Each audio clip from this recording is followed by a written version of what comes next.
This life scares me the most.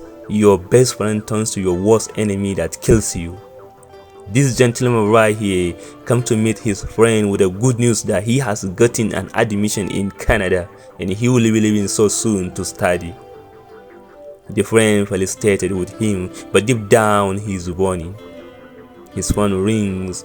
He moved away to pick the call. Oh my god. Oh my god.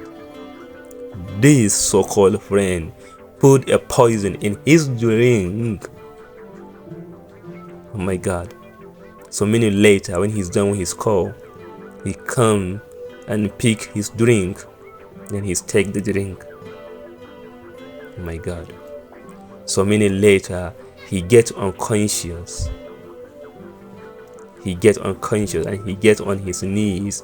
He asks for help. The friend turned him down and moved away. Oh my god. In this life, you need to be very careful of the friends you make. If not, you might end up killing yourself.